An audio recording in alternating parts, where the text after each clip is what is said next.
Welcome to issue 229 of Marauder Champions Monthly, a podcast about Marvel Champion, a living card game by Fantasy Flight Games. Here, we take a good look at that most critical piece of the game, the Marauders.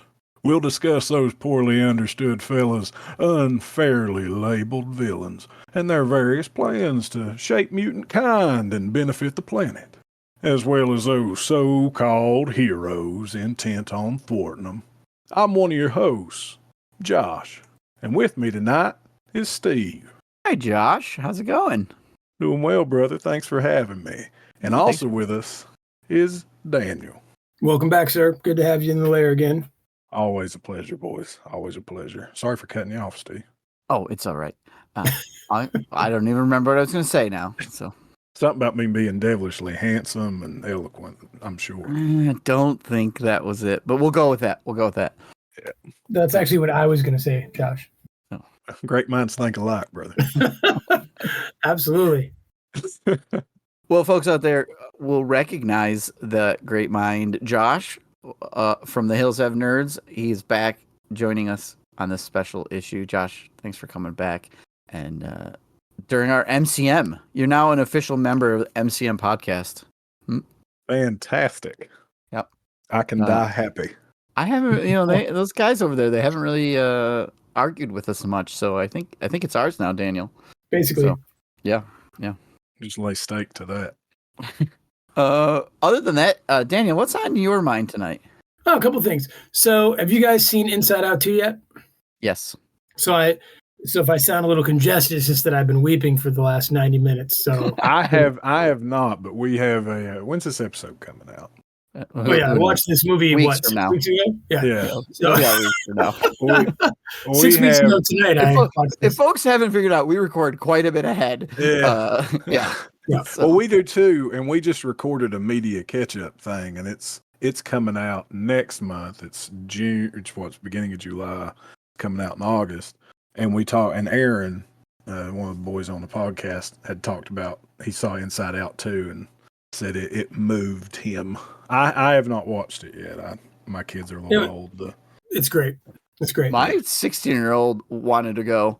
Well, they're too old to go with me. So, okay. Yeah. My daughter went with me. So my daughter was going to go with her boyfriend to watch it this evening. I reckon she decided to sleep.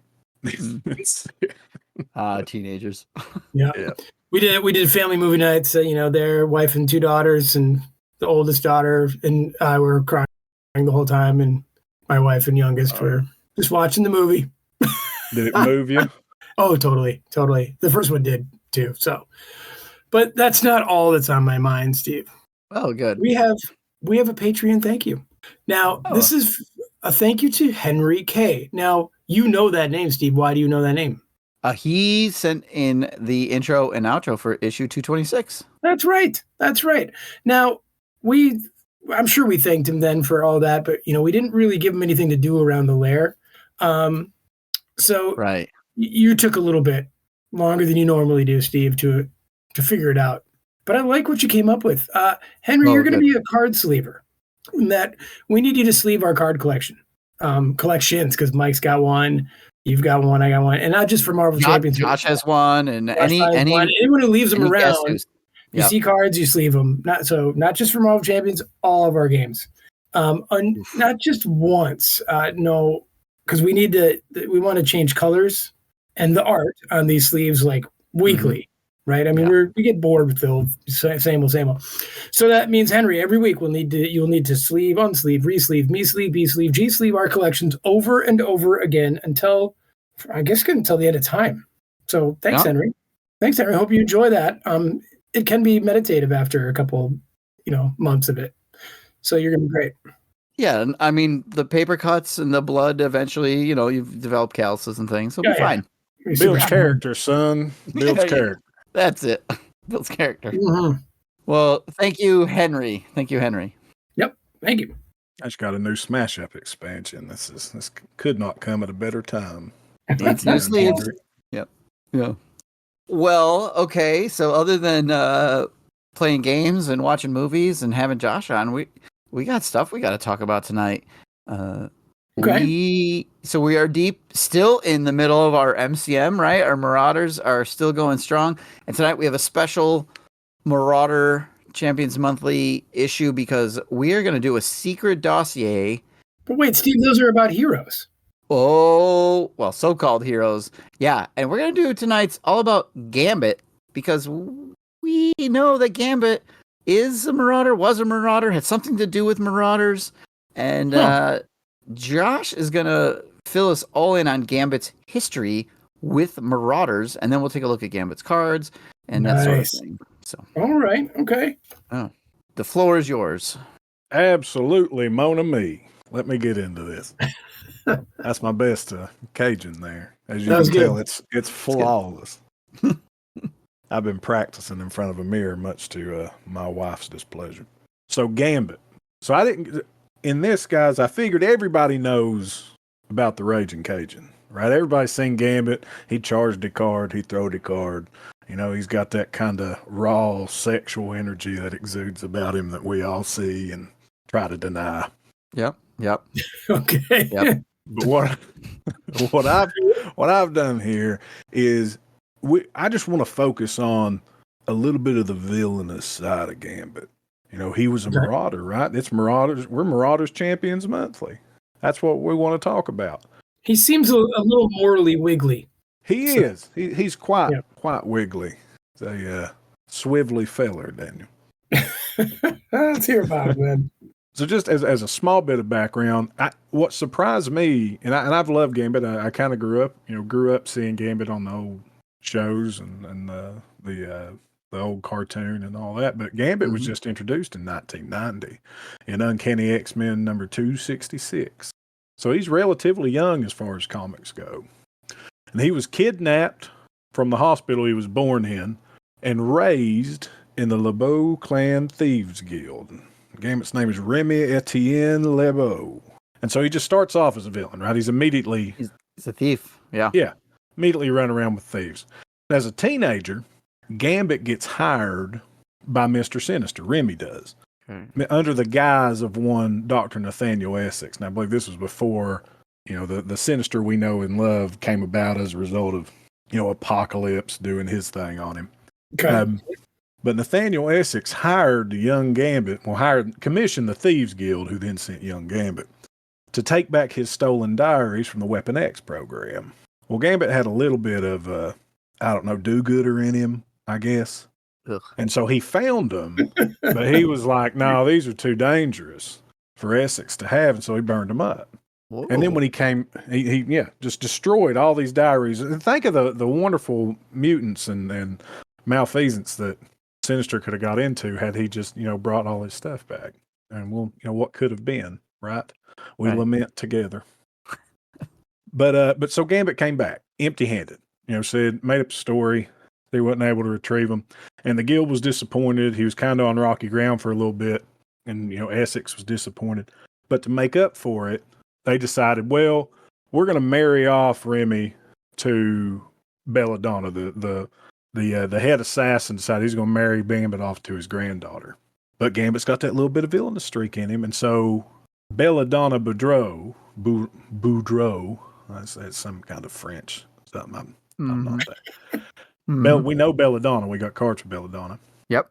Her brother Julian didn't want any of this piece to happen. Didn't want that to go through. Didn't like Gambit. None of that. So after the wedding, he challenges Gambit to a fight. Well, Gambit's power's full on manifest at this point, and we all know Gambit's power. He has this. A lot of people think he just throws cards, right?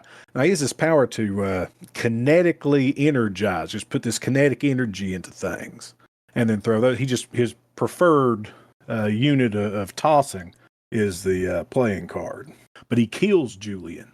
His powers become too overwhelming for him, and he kills him in this duel, and then gets exiled. So while he's exiled, he starts, doing his wandering thing. Cue montage here, self-search, soul search, whatever he's going on. He becomes a master thief. He's discovering himself, and he also discovers that his powers are so strong that they become almost uncontrollable at times to him.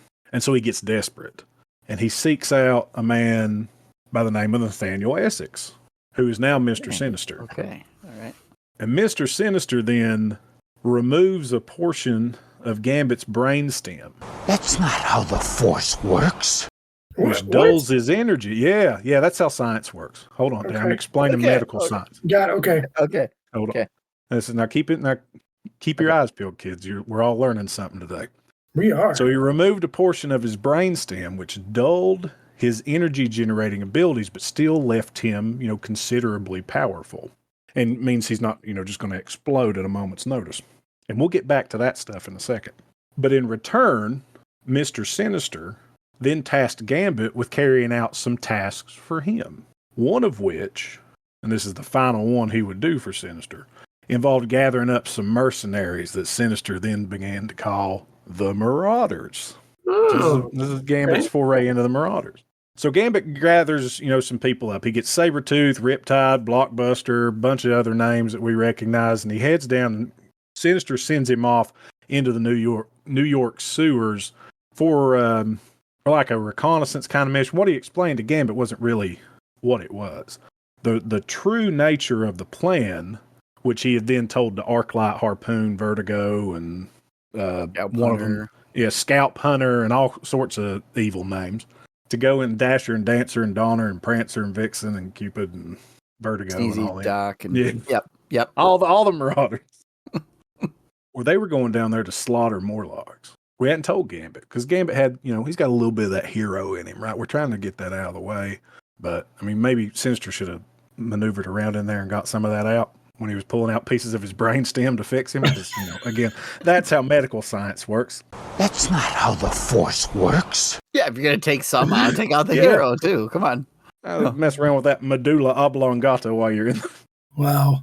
But you can tell Gambit about the whole slaughtering aspect of the plan. Well, Gambit gets down in there, and they take to starting the massacre, and Gambit don't take too well to that, but he ends up throwing down with Sabretooth and getting walloped out. So he's not able to stop him from massacring Morlocks, but he does save one child. That child later grows up to be Marrow, who leads a group of mutant terrorists at some point. So, we've got a card for Marrow, don't we? We do. We do. Yeah. Okay. We do. That's who he saved. The X-Men come down and end up, saving me Morlock, saving the day, all that stuff. So Gambit allies up with the X-Men somewhere through there. They save the day. He gets with them, and it goes forever. Comics run for a long time before it starts to become apparent that he has a dark secret. Sabretooth comes around sometimes, and he's kind of hinting at stuff while he's in the X-Mansion. And so Rogue, who is Gambit's love interest over all this, Gambit comes on a little strong, but eventually wins her over. Rogue finally, just tells Sabretooth, tell me what you know. And then Gambit tells her, says, well, maybe you need to get to the bottom of it. He's not as clean cut as your Cajun boyfriend wants to make it out to be.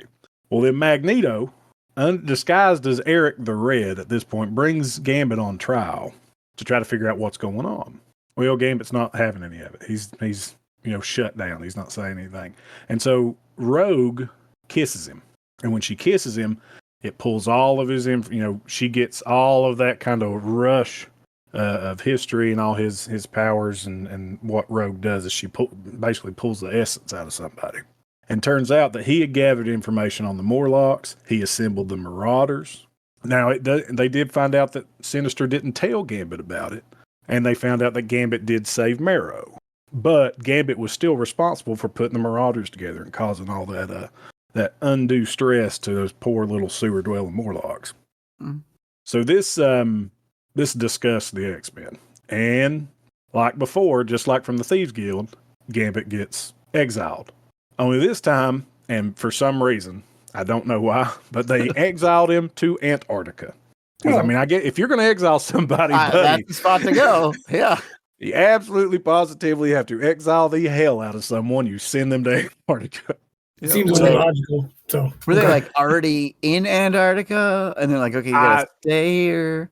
I have no idea. You don't know. I'm not sure. Okay. They just cast him out and said, well, buddy, you're going to Antarctica. That's where you get to go. They drop him off in Antarctica.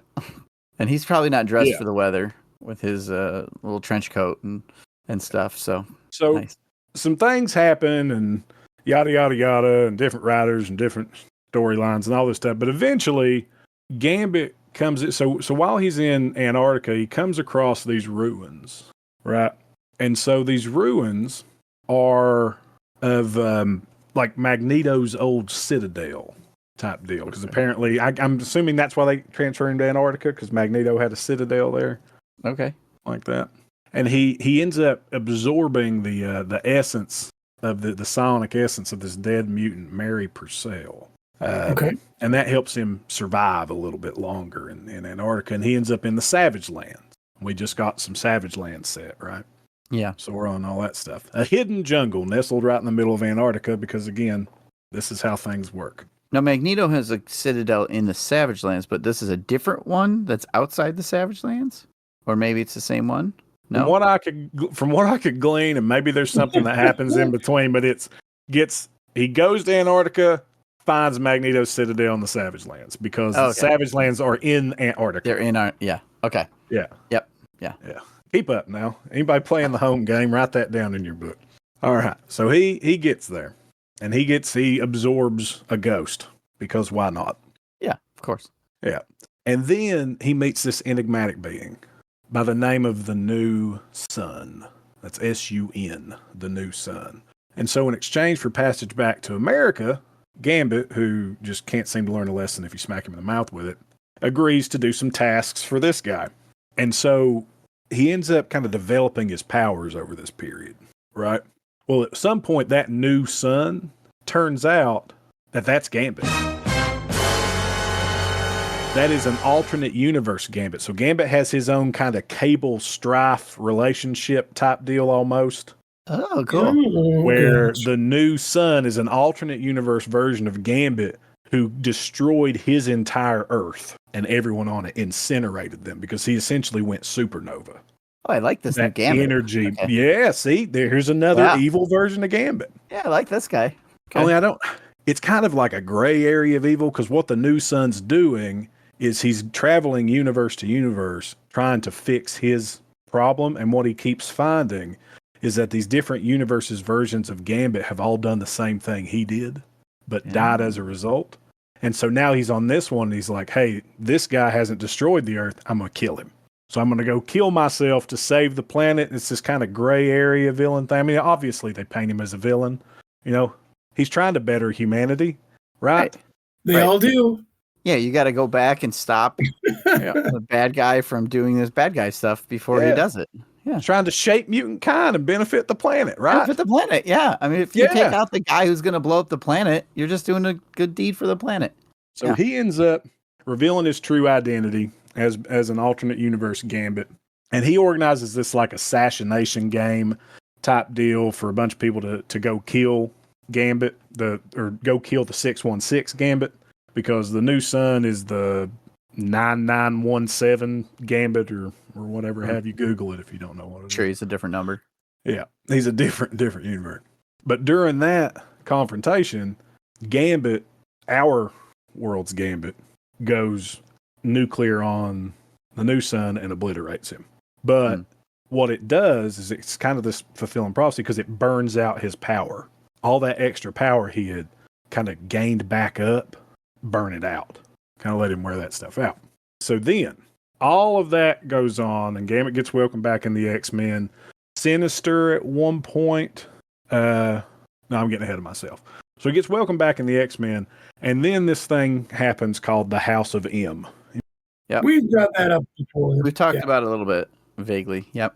Okay, so Scarlet Witch, anybody that doesn't know what it is, Scarlet Witch depowered almost the entire race of mutants, like all the mutants in the universe. Right.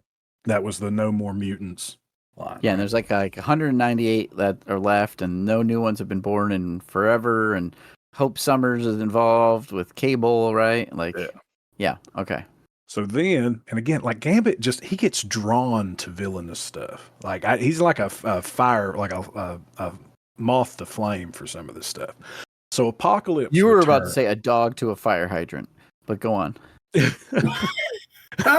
I was not in any shape, form, or fashion. I thought that's what you were going to say. But you know what? Well, he was like a dog to a fire hydrant. There we go. Use that. What a folksy colloquialism.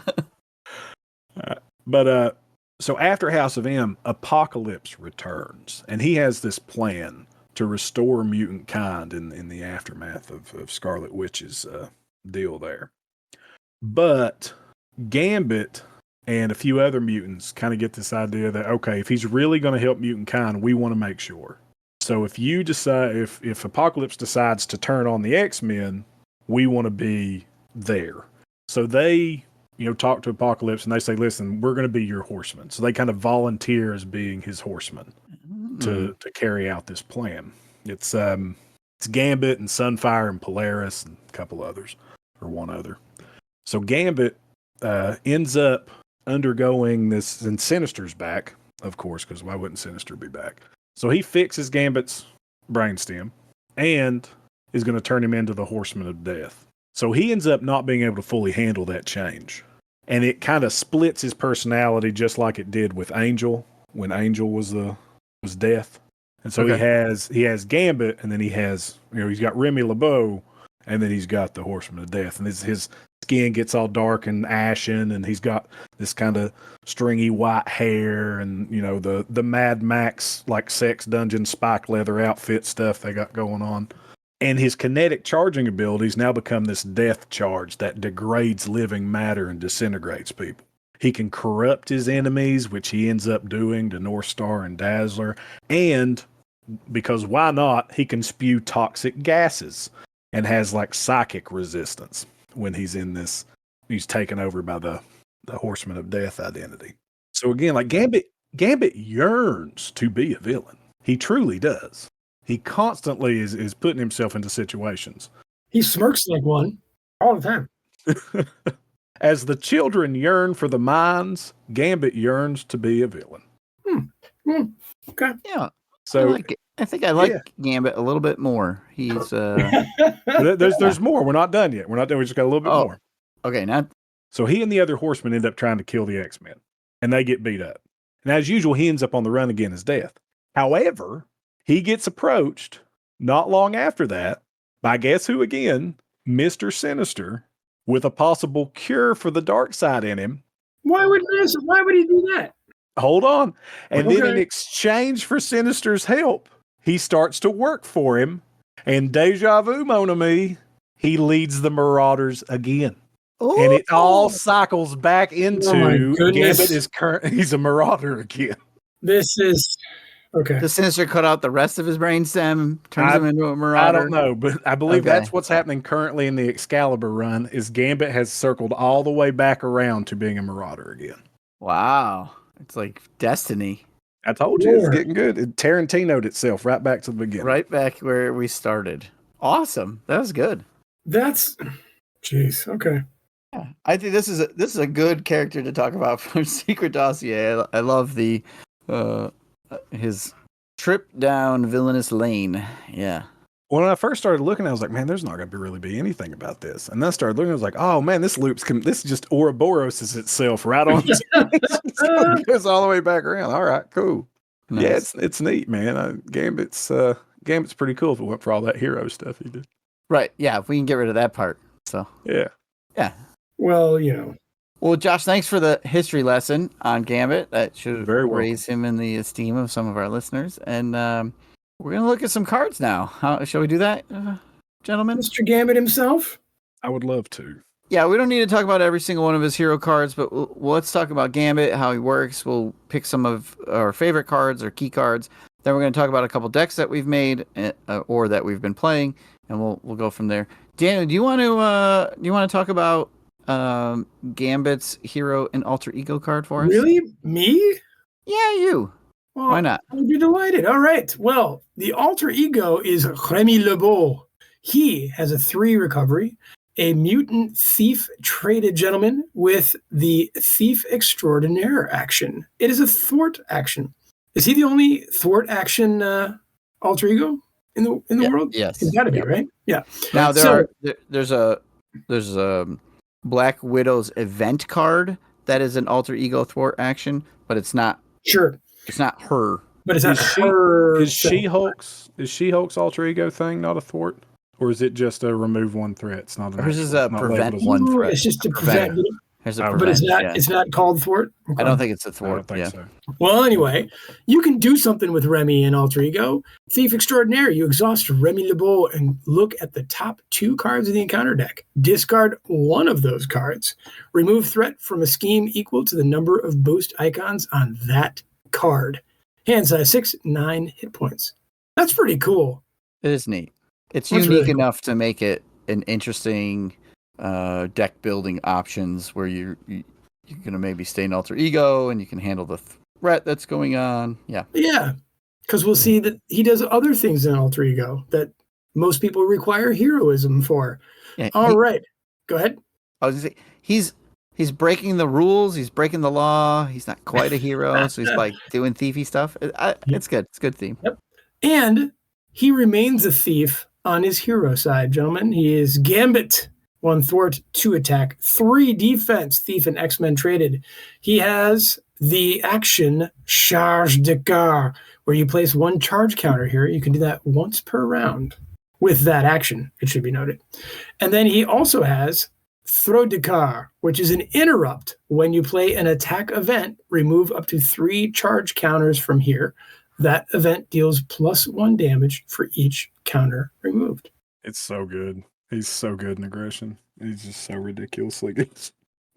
Yeah, it's fun. You get that little boost. You're like, +1, but I mean, +3 after a couple rounds, and we'll see that there are ways for him to gain charge counters other than his base ability. Other than his base, yep. He generates those like crazy, and that throw to card is not once per phase. He only generates 1 with his action per round. So he can only put 1 on himself per round, and then all his other stuff adds things. Right, But as far as charging that, you as many as you play that you have stuff to pull off, you can pull them off, and he can get up to 8 or 9 of those things on him at a time, easy.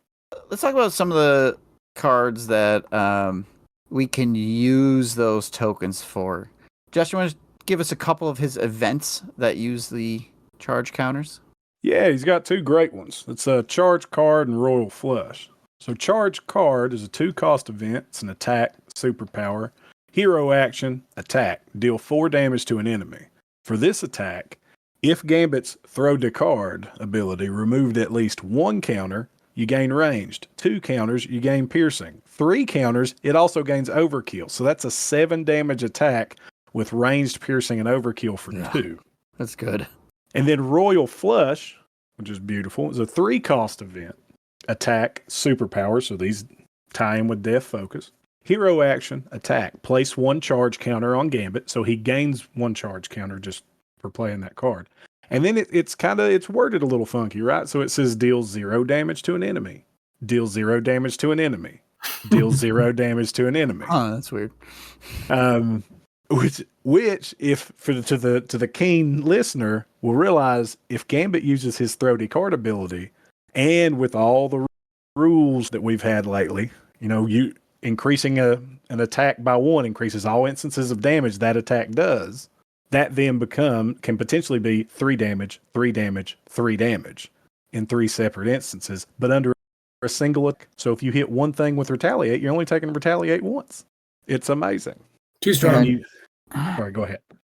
So couple things here. Are we sure that the 3 instances aren't 3 separate attacks similar to? Yes. It is. It's an official ruling.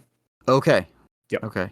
I wasn't sure because Black Heroes. Widow's Dance of Death was like 3 separate attacks. But it specifies make 3 separate attacks. And that's okay. Wolverine's Slice and Dice says make the following 2 attacks in sequence. Okay. Whereas this is a single attack that does damage 3 separate times, if that makes sense. It's horrible semantics, which is what the entire game is built on, a beautiful tower of horrible semantics in the community. It's one of the great things about Marvel Champions, but that's the way it works.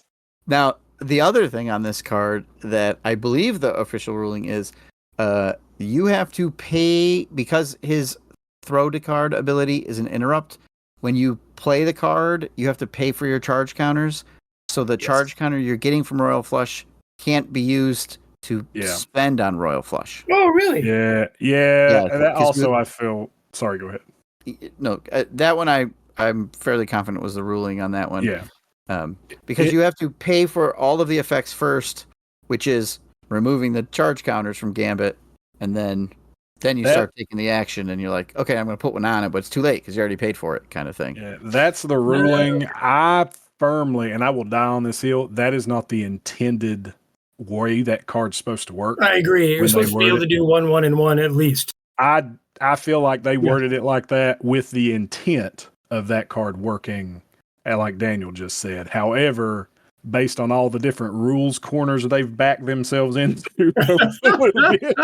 it cannot work like that, which is fine. It's still a very strong card. You just have to do a little bit of prep work. Yeah, I mean, you can't cheat completely. So, yeah. And since he's sort of a villain, they got to nerf him a little bit, right? Yeah. So, yeah. His cards, the art on his cards is beautiful, by the way. I love the art they did. Who is that? Miguel Sepulveda for the charged card, and Ali Presswick for Royal Flush. Royal Flush is my favorite. It's a beautiful card. Yeah, absolutely gorgeous. Most of his kit is commissioned art. Actually, all of it is commissioned art for his hero cards. So that's cool. Yeah, they did really good. All right, so there's a couple more events that he has. He's got, of course, he has a thwart event and a defense event. So he's got 3 of these, a Creole Charmer, and it's a 2-cost thwart event with the alter ego action. So you can't use this to thwart and hero. You have to be an alter ego to thwart with his stuff. Remove 3 threat from a scheme. If this removes the last threat from the scheme, confuse the villain. And then his 2 defense events are called Natural Agility with 0 cost, Defense Superpower with the Hero Interrupt defense. When you defend against an attack, place 1 charge counter on Gambit. For each charge counter on Gambit, you get +1 defense for that attack. Now, this is different from Royal Flush, right? Right, because you're actually going to get that +1 from the charge you put on it. Yes, you will. Because it's like it's not part of paying the cost. Defense kind of, or whatever. Well, it's not the cost of paying the card to have the token. It's you're going to put the charge counter on. Then you're looking after that how many charge counters are here. I see. So it's all part of the same effect. Yeah. In fact, putting the charge counter in Gambit is the cost because it's left of the arrow. So, which is interesting. But yeah, he starting at a 3 defense. He's now at a 4 defense. You might have put one on already. He's at a 5. I mean, he can easily be a 5 or 6 defense. Oh yeah, no problem. Yeah. Okay. So he's pretty good defending, and he's got his interesting alter ego thwarts. Not only is he removing threat with multiple alter ego abilities, but then he's confusing the villain, so the villain's not even scheming. So I had such a good time with that card playing around Gambit last night. Yeah, they're fun cards, and there's quite a few of all of these, so you get to see them and use them a bunch. He just got a good kit, man. Yeah. Speaking of kit, Daniel, he's got a couple pieces of kit. He's got some things he carries with him, doesn't he? Yeah. So first is a 1-cost upgrade, an armor and item traded thing called Gambit's Guild Armor. I knew his abs weren't really that good. Okay. Right. All right. That's the armor. Nor pink/purple. All right. So this is armor item traded. Hero response. After Gambit defends against an attack and takes no damage with his potential defense of 6 to 10, exhaust Gambit's Guild Armor and ready Gambit. Boy, use that a lot. And then he also has his staff, Gambit staff, a 1-cost upgrade. Hero Interrupt. This is an item and weapon traded thing. Hero Interrupt. When an enemy attacks, exhaust Gambit staff. Deal 1 damage to that enemy. That is so good for popping a tough off of an enemy that just got it. Like you just sit on it and then wait for whatever villain to kind of go around the table doing its stuff. And if it gets a boost that throws a tough on it, that's when you trigger the staff because it's 1 damage. It's kind of inconsequential any other way, but it's so great for that. Okay, so you got to watch the timing on this because the Hero Interrupt is when the enemy attacks. So the enemy initiates the attack. You use this first before the boost effect, before boost cards are even dealt. So unlike Retaliate, you're not taking damage if you kill it.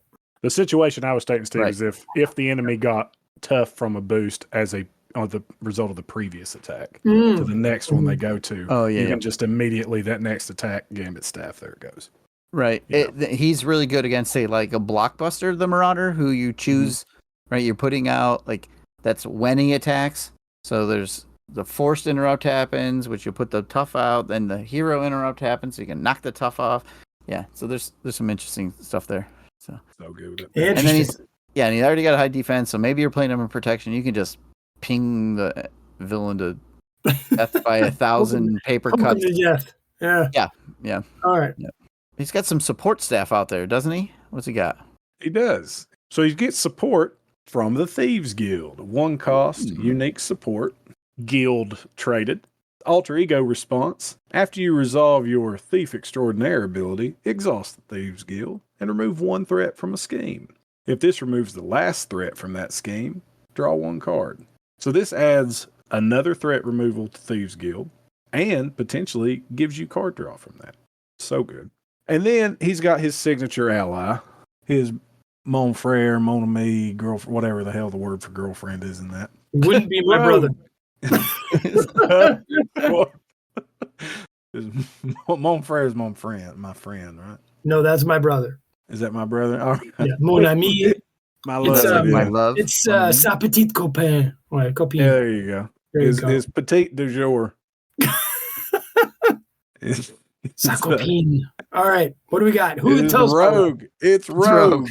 It's Oh, Anna surprise, Marie. surprise. Yeah. It looks like 4 cost ally, 2 thwart, 2 attack, 1 consequential for 1 consequential for each. Aerial, X-Men traded, 3 health. Reduce the cost to play Rogue by 1 for each charge counter on your identity. And she has toughness. And I mean, I've never paid a dime to play Rogue. It's so great. Yeah, I mean, if you're paying 4 for Rogue, something has gone horribly wrong, right? You've charged, you threw the card, not enough. You need to charge the cards. Yeah. Well, I do like that she's got aerial because she's been dropped from the air by giant chickens. I mean, it looks like she's trying to grab that bird thing on. So she can fly some more. Yeah. That's Throw the bird. she's like the Winter Soldier for him, right? I mean, Yeah. Right. a Yep. way to make a really good ally for 4 cost nothing. Yep. But Yeah. she's got like nothing to do with her hero card. I find that interesting. And she's just Right. She's drawing power from Gambit's power, right? So, like, her ability is to gain powers based off touching people. So, as he powers up, she touches him. So, she powers up, which is kind of like the cost of the resource. I mean, she's a 2/2 with tough, right? You can get 4 uses out of her, whatever it is. So, but She's otherwise, she's kind of basic. But she does play off of his ability, so that's key, I think.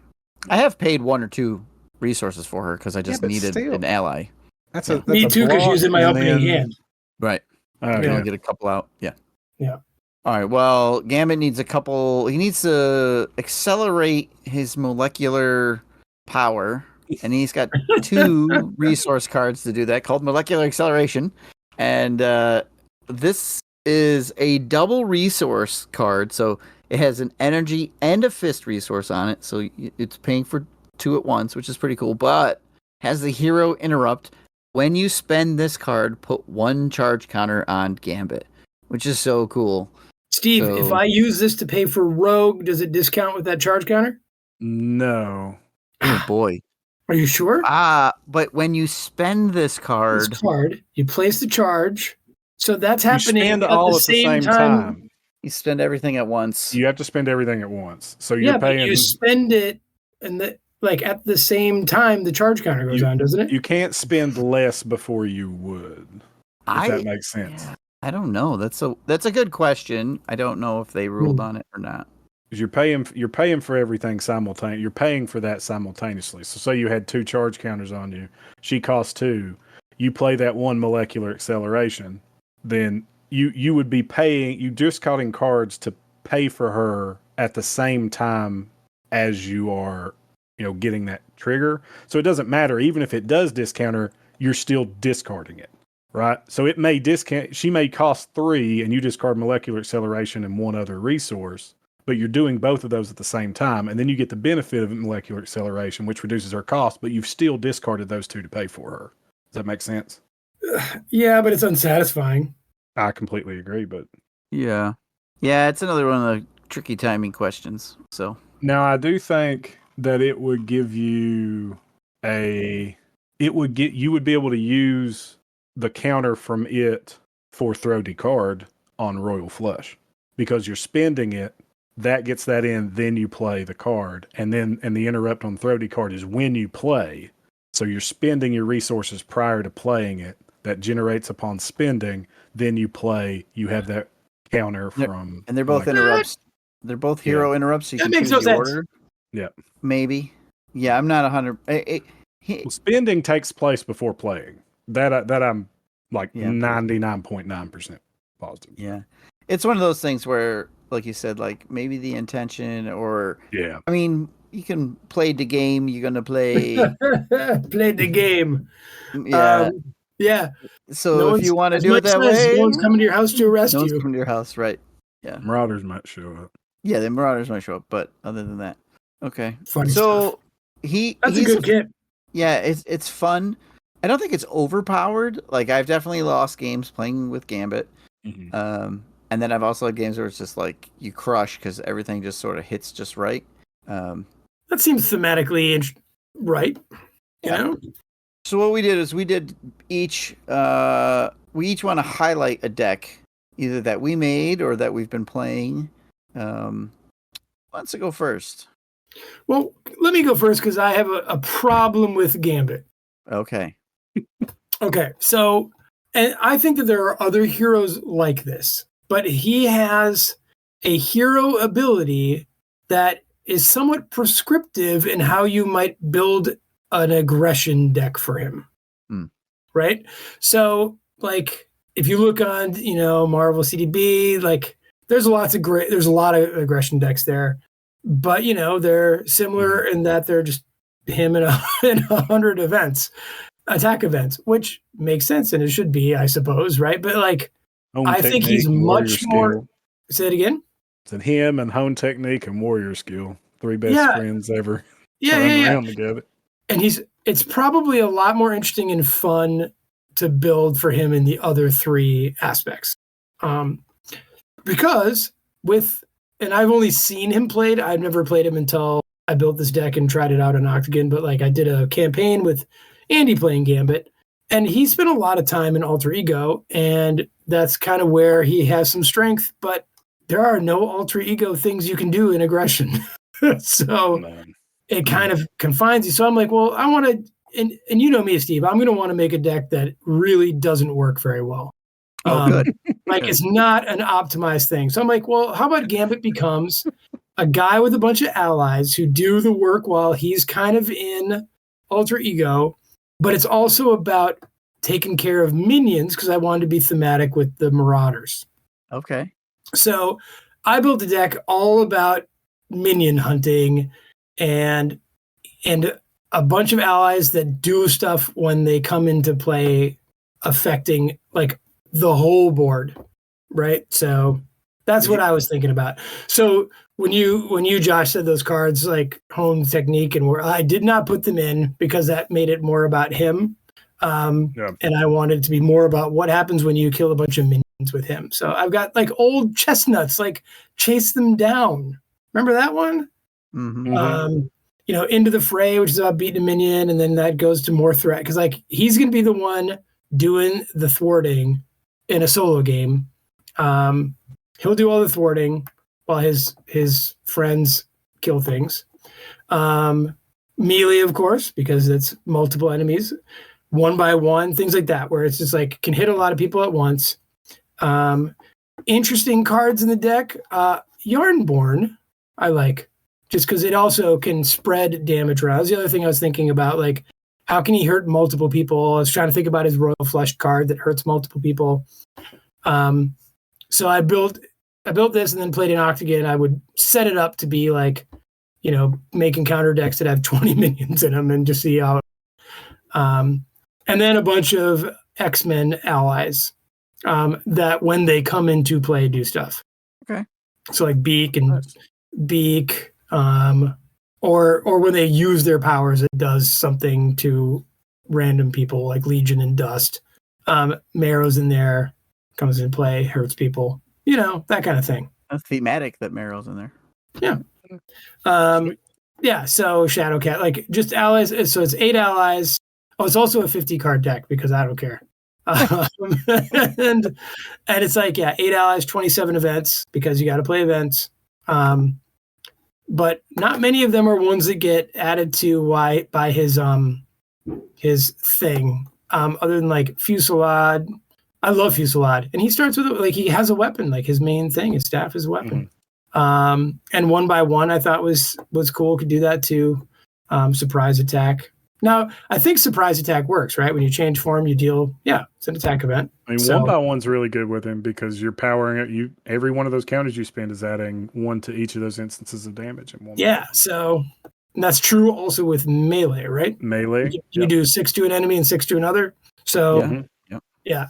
So that's what I was thinking about. Like I wanted him to be like mass destruction and not just. If you wanted flying home solo. technique, you do 9 and 9. Play it with a warrior skill. Do 10 and 10. Sounds too good. Optimized. Yeah, Too optimized, too good. It's so but fun. my main complaint is it seems like you're really channeled in aggression with him. Right. He has these optimal way to play him in that aspect. Which I think that's true for probably a lot of heroes. And what's unfair to us, the villains, is that he's a thwarter that can do it. Oh, yeah. You know what I mean? So, and he can still flip every turn and do really good work. So that's my complaint and my deck. Okay, cool. Well, there you go. Yeah, it is. Josh, why don't you tell us a little bit about the one you want to highlight? Yeah. So this deck, I just want to point out real quick before anybody says anything else. I, being the ingenuitive villain that I am, minion, whatever you want to call me, built this deck all by myself. Oh, okay. I sat down painstakingly, combed through it. Not one card was put in by anybody other than me. I built it all by myself. Nelson from Nelson All Over Cards did not build this deck. You cannot go on to Marvel CDB and search for Nelson All Over or Gambit Charged Nox protection aspect Gambit deck and find it. That's not where you will find this. He did not build this. You didn't build. Okay. Well, yeah. Unequivocally, it's completely yours. You didn't steal it from him. I didn't. Okay. Now, some people are saying that, Steve. I've heard this some people say a suspicious amount of preamble, sir. Huh? All right. I don't know what that means. And so I choose to ignore it. Fair. Totally fair. But anyway, this wonderful deck that I've put together myself completely without any help from someone outside better than me at putting decks together, I titled Gambit Charged Nox. And this is a protection Gambit deck. And so I've toyed around with some decks before about Gambit. Gambit has a really good ability to kind of defend for the table with his guild armor readying him, with all the other builds and protection where you can get some unflappables down or indomitables and get all the readies off of that. Get the extra armor down. He's got defense for days. He's got readies for days and protection. So the kind of perfect defense Gambit, I feel, is kind of the optimal way to play him in that. And I've played him like that a ton of times. Okay. But I found this. I made this deck. I didn't find this. I built this myself. Steve, he keeps saying this a lot. No matter what Nelson says, I built this all myself. Yep. This Gambit Charged Nox deck, and the role of this deck, and it's absolutely wonderful. And all jokes aside, Nelson has put together a wonderful deck here. And it was just a new way to play him, and it's built around taunt and kind of getting down allies with protection or allies with toughness. So you run Armor, Colossus, Polaris, Rogue. You have your Rogue. You don't run Luke Cage, but you run Iron Fist and Professor X and Jocasta for defense recursion, so you can keep recurring your his defense event that keeps giving you bonus. Use natural agility that's going to boost your defense out the wazoo. Yeah, so you have Iron Fist for some stun log. It works really great in solo. It works really great in multiplayer. You're running cards that you really don't see that often, like First Hit. Nice.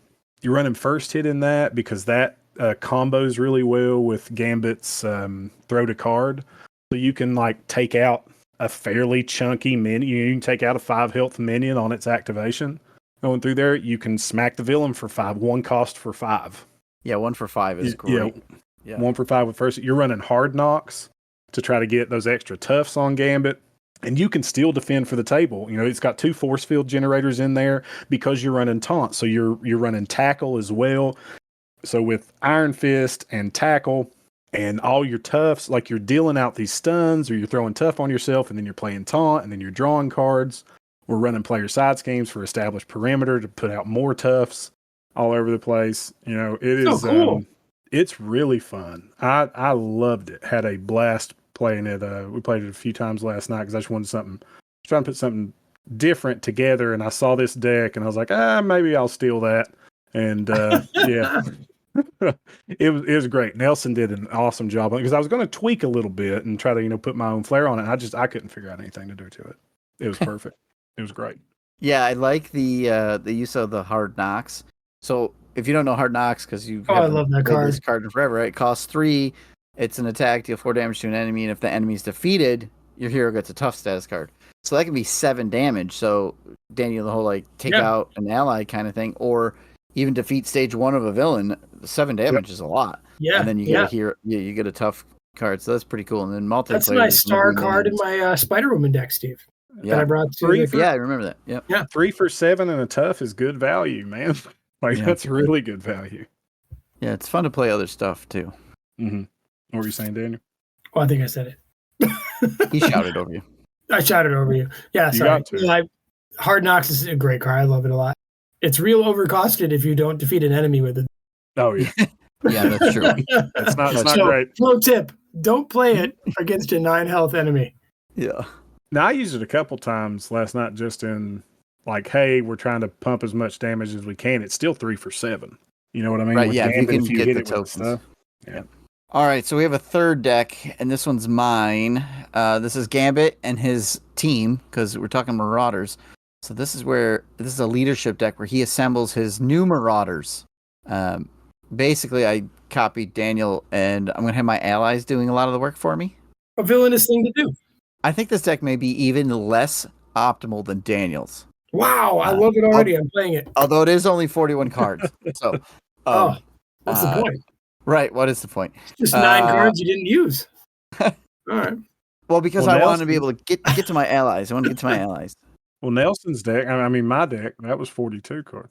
Okay, so I'm gonna run this backwards. I'm gonna start with upgrades because I'm gonna put out 3 rapid responses because I want to be able to recur my allies, and 2 reinforced suits because some of my allies I want to have them stay in play. So I'm already doing 2 opposite things where I want my guys to die and come back in, and I don't want them to die. So you can see I'm already torn here. I don't know if I'm a good guy or a bad guy. There's like the last time we did one of these secret dossiers, I realized I've got some digging deeps in there because I'm going to be utilizing Weapon X in alter ego mode, which is the support where you exhaust it, you take a damage, and you discard cards from your deck until you discard an identity-specific card, and you get to put that in your hand. So if digging deeps are getting discarded, you're getting a resource to pay for that card you just fetched. And of course, White Fox is in there as well because he might get discarded, and you'll get an ally into play. And you're getting a Gambit card that you want. So then suit ups, where you're going to search your deck, right? You're going to get an ally, you're going to get an upgrade for them so that you can get the specific ally with the reinforced suit that you want. I put in some get readies because I'm going to ready and reuse some of these allies. And now we're going to talk about these allies. So who did I put in there? These are, I don't know. Atlas Bear. I don't know if you've played with Atlas Bear. It's a basic one where you exhaust and you can look at the top card of a player deck. And if it's an event, you get to take a damage to Atlas Bear and put that card in your hand. So I found that's been helpful, to go get a card. And you're looking at the top card of the deck. So I think Atlas Bear is probably the key to this deck. Atlas Bear, you can use suit up to go get Atlas Bear with a reinforced suit. So now that's 5 health. So you can fetch 5 cards off it. And maybe you're only looking at the top card of the deck. And if it's not an event, or even if it is an event, you don't have to do it. It says you may deal the damage, right? Because then after that, I'm going to use, I got Domino in there. So she can swap the top card, swap the card in your hand with the top card of your deck. So you can purposely put an event back on top so you can get it back. So there's resource generation through a Domino Atlas Bear combo. Caliban is in there. So he can dig through your deck as well to get you an X Factor, X Force, or X-Men ally. And again, you're discarding a bunch of stuff, putting the ally into your hand. And then you're trying to get maybe Beast or Cable off of those, because Cable thwarts, defeats the side scheme, draws you a card. Beast enters play and gets you resources, so you're using Beast with rapid response. And then I put in Havoc. He's actually kind of the opposite. Again, I'm going two directions. He's discarding cards from the encounter deck for boost icons to give him bonuses. So I just wanted to play with the top card of the two decks, because Gambit, the whole thing, as we know, is he throws cards and he plays with cards. Like, that's his theme of his, its story. Yeah. So I wanted to fiddle around with decks of cards. So it's more of a theme than a mechanic. So I love, Steve, that you have no leadership card that would ever interact with his ability. That's so great. Yeah, none of them. None of them do. So, so good. Yep. That is a deck after my own heart, brother. Oh my goodness. Kit kind of stands on its own, and then he's playing with decks of cards with his allies or helping him out. So it's kind of a weird deck. And I've had some luck with it, and I've had some non-luck with it. So I like it. Yeah, I like it a lot. It's ridiculous. So and the other card that's in there is the Posse. So there's an event that it's like a team up. You have to have 3 Posse characters out, and there's only 3 Posse characters in the deck because that's all they've made. So I'm like, well, if I'm gonna play with Atlas Bear and White Fox and whoever the other one is. Well, there's Diamondback and stuff. Are they part of Domino's deck? They are. Yeah, right? you could put Diamondback in there. There's at least 5 of them, aren't there? Oh no, Diamondback's in her kit. Domino has can do it 2 easy. in her kit. Yes. Yeah, Atlas Bear and White Fox are the basics. Yeah, it's Atlas Bear, White Fox, and Domino Leadership Ally, who's the third Posse. Okay. So yeah, you got to get all 3 of them in order for the Posse to trigger. Yeah. And then you can reuse them because those are good characters. Like healing Atlas Bear is fine. Using Domino's basic ability, you're swapping cards so you want her to stay around, and White Fox is just a bonus if she's thwarting a little bit more. But now, Steve, this is all well and good as a celebration of a hero/villain/hero, but sometimes we do these secret dossiers. We talk about villains that how do we defeat Gambit the hero? I mean, that's what these secret dossiers are all about, right? Like, are there good villains out there who like to neuter events and stuff? Let me tell you what beat the hell out of me. Oh, good. Please I got all this defense. Mon ami, mon cher, mon frere, whatever the hell you want to say. Had all this defense, nowhere to use it on when you start getting smacked with indirect damage. Oh. Yes. You play Sandman? Okay. No, we played Absorbing Man. Expert Absorbing Man with the Wrecking Crew in there. And Absorbing Man still kicked me which is his event that deals 3 indirect damage to you, 4 indirect damage to you if he has the metal trait. And he still kicked me twice in the first round of the game, and hit me twice the first and second turn. Still kicked me for 4 both times, and I didn't have a force field generator down to take it, and I just put out I had my allies out and they had taken the attack, and then my encounter card was steel kick, and I'm like, well, crap. Now I got to spread this friggin' indirect damage around. Got me down to 2 health turn 2. Wow. And never hit me one time. Didn't hit me a bit with his actual attack. Indirect damage hurts Gambit real bad. That's fascinating. Yeah, I mean, I wouldn't really flip with him until I had a bunch of nerds out there to take hits. So speaking of flipping, my man Taskmaster, if you're utilizing Gambit to flip back and forth because you want to flip and use his alter ego ability to thwart, and then you want to flip back to hero, Taskmaster is doing some damage to him as he flips back and forth. Oh, I like that. Yeah. And then even though, we talked about he's got 3 cards in his kit and his ability to remove threat, I still don't. I mean, his basic basic thwart is only a 1. So he can kind of fall behind even on characters like Red Skull or anyone who's putting out a lot of side schemes. I mean, obviously guys like Venom Goblin are just difficult in general. But if there's multiple targets out there and he's only able to really thwart in alter ego, or you're relying on allies to do it for him. I mean, we didn't talk about a justice deck, but I think that where he can get a little bit behind because you are often defending because he's got a 3 defense, right? So you don't have a basic thwart. You don't have too many thwart cards. So any 2 or higher scheme villain can out tempo him if he tries to flip down and gets unlucky on his discards. If your villain, if your encounter deck is low on boost icons, now if you're playing a harder villain, then you're upping the value you're getting from that. But if you're, running, you got bomb scare in there or something. Right. I was just about to say that he actually does better when the encounter cards have more boost icons and so are better cards than when they are not, when there's fewer of them. Like standard encounter set, right? Most of those don't have boost icons on them. Those don't help him any. So then you're running the chance to get unlucky one time, and then your villain's out tempoing you again as you're taking that. He has to have support if you're going to do an alter ego build. Like you have to run heavy ally thwarting, or just that heavy ally justice, or some type of leadership or something that can. I mean, that up. He makes up for that by being able to wall up the villain in 3 turns. Oh yeah, now he can deal the damage. So he throws. I think he's a lot of fun in multiplayer games for this reason. That he's like he can take an unexpected giant. He seems like a thwart hero, but I think he's really a damage dealer at heart. Mm-hmm. He's got that 9 health too, so he's a little squishy. Yeah. I mean, he's got the if 3 defense helps.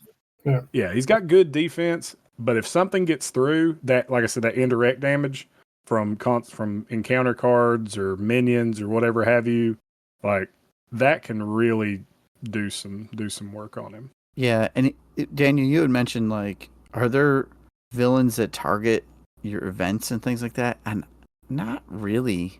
Not really. I mean, yeah. Venom Goblin, to get rid of the glider, you have to discard attack events worth 3. Sure. I mean, Venom Goblin's just difficult no matter what, right? Yeah. But even something that it's typically very strong. Wasn't there someone that hits the events in your hand? Like you count the events in your hand or something? Drive. Well, Lady Mastermind, that minion is mean against him, sure, because he has some expensive events. But she's like 1 minion. I was gonna say though, like the collector, he is fine. He doesn't put cards out that leave play, right? He's got a couple supports and events or upgrades that come out and they just stay out. And unless you're building these ally builds that end up perishing, he can go all events. He can take the collector down pretty quickly, who can be a real pain in the butt because he can just build up, chuck his events. And the collector apparently doesn't collect playing cards. He doesn't. He doesn't like cards. Nope, doesn't. He's about to collect them. Yeah. Get it, but he's a villain. We like the villain. Well, I'm curious, Steve, what our listeners think about Gambit. Yeah, so am I. But I don't know what they would do if they wanted to tell us. Well, what they would do first is say thank you to Josh for coming on. Josh, thanks for coming on. They would say that. It was my pleasure. Thanks for that really great deck you made. I made it all by myself. All by Nelson yourself? didn't help at all. Nelson over cards on YouTube and on my database did not help with that deck at all. A lot of people are saying Nelson made that great deck. That's not true. Not true. Well, not Josh, true. At least tell us that you wrote the story you presented us tonight. A lot of people are saying that. A lot of people are saying that this is on Wikipedia, but I'll have you know that I wrote every single bit of this down. All of this was me. I wrote the original Gambit comic in 1990. I was 2 years old. Good on you. Good work. A lot of people are saying that wasn't me. Okay, if you have had part of your brain removed like Josh and Gambit both have, and you want to tell and you want to tell us about it, you can email us at criticalencounterspod@gmail.com. We are Critical Encounters on Facebook. You can find our YouTube, Twitch, or Patreon by searching for Critical Encounters Podcast. And on Discord, we are Vardane, Big Fun Loaf, Wandering Took, Winkster, and The Hills Have Nerds. Go listen to Josh's show, The Hills Have Nerds. It's very good. You want to listen to it. If you like our show, tell your friends. If you don't like our show, tell your enemies. Gambit, take us out. How can I be the thief when you the one who stole my heart, chere? Now, do we care? Do we care about French, Steve, or not? French? What do you mean? Well, Josh said chérie when it's really just cher. So It's fine. He's Cajin. He's Cajin. Oh that my means he's God, American, which means he can say however he wants. You pedantic. Language, please. That's an English professor, not a French teacher, so I don't know what his problem is. Yeah. I speak French.